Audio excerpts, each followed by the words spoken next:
Hello, welcome to World New Broadcast on UTV. Today is September 19. I'm Alpha. The last start with headlines of last week. Chinese President Xi Jinping held talks with Venezuela counterpart Nicolas Maduro Moros, who is on a state visit to China at the Great Hall of the People on Wednesday.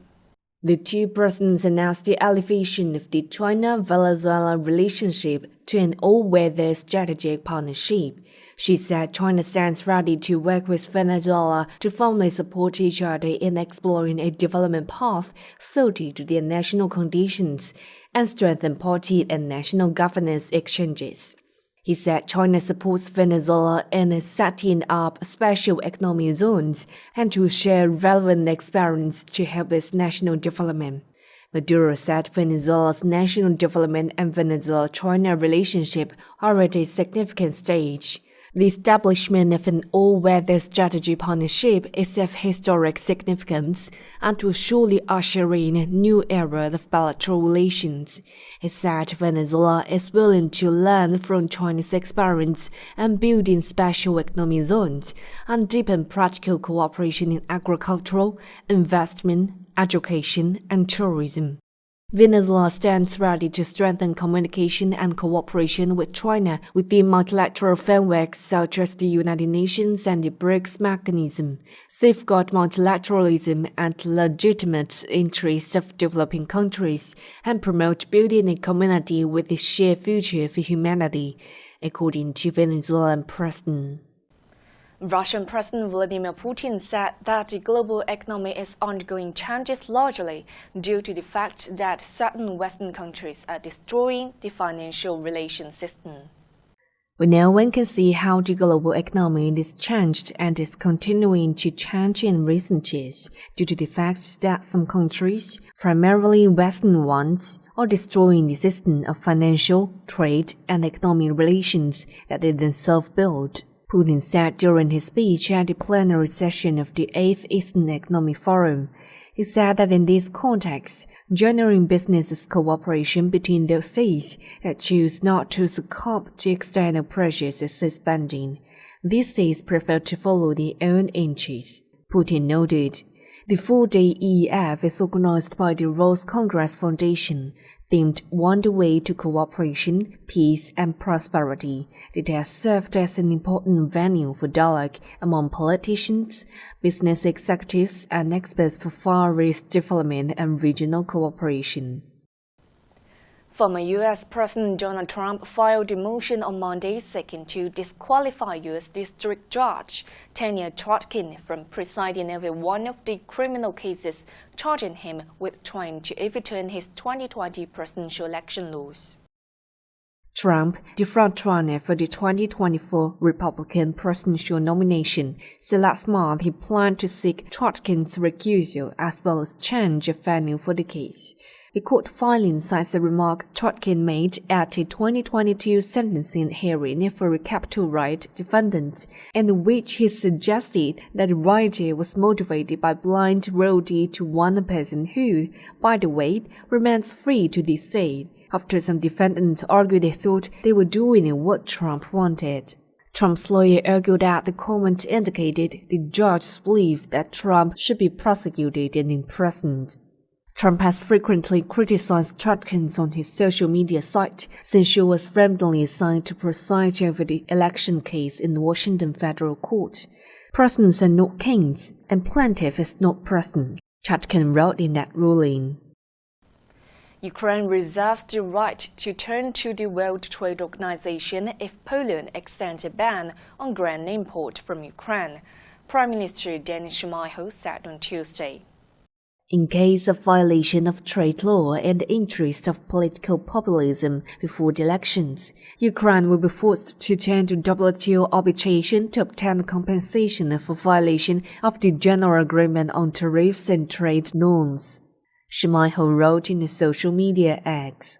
Ukraine's fulfilling its obligations under both the Association Agreement with the European Union and the WTO legislation, Shmyhal said, noting that Ukraine has no intention of harming Polish farmers. The Polish government calls on the European Commission to extend the ban on grain imports from Ukraine after September 15, 2023. Otherwise, Poland will independently introduce such a ban at the national level, according to a statement from the Prime Minister's office. The Polish government does not accept a situation in which the Polish market is stabilized by Ukrainian grain, the Prime Minister's office said. Britain's Environmental Protection Watchdog said on Tuesday it had identified possible failures to comply with environmental law in relation to the regulation of combined sewer overflows, including by the government's Environment Department.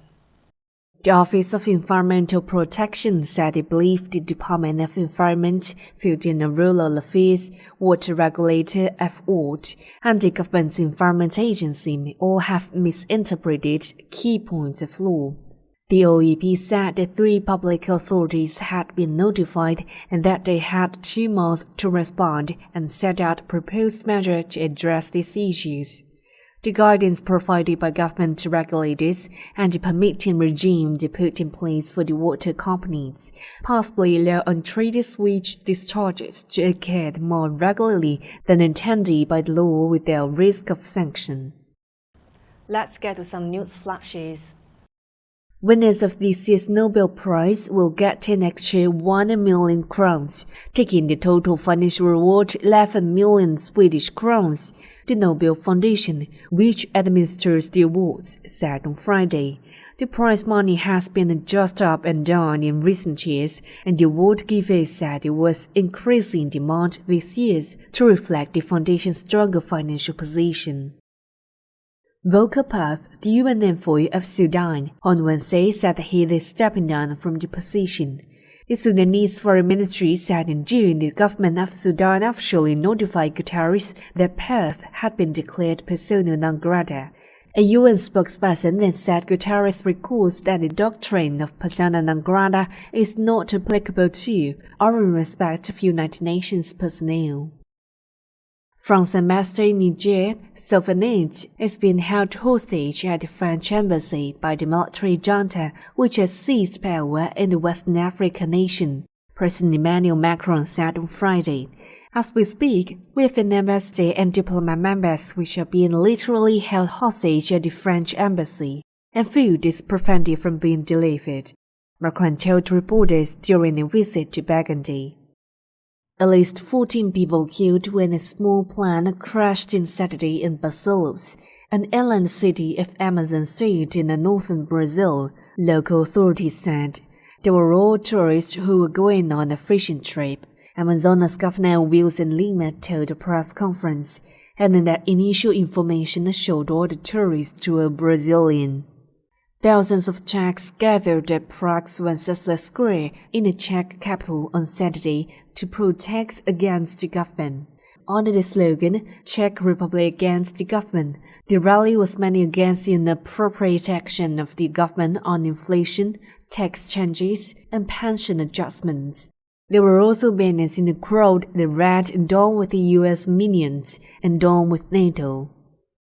The cultural landscape of old tea forest of the Jinmai Mountain in Pua gained the World Heritage Site status at the ongoing 45th session of the World Heritage Committee of UNESCO in Riyadh, Saudi Arabia, on Sunday, becoming China's 57th entry to the list and the first World Heritage Site related to tea. The committee said cultural landscape is an outstanding example for a sustainable land use system based on the combination of horizontal and vertical land use patterns. That's it for today's radio broadcast. Thanks for watching. You can get access to more instant news on our website, WeChat public account or apps. I'm Alpha. Bye for now.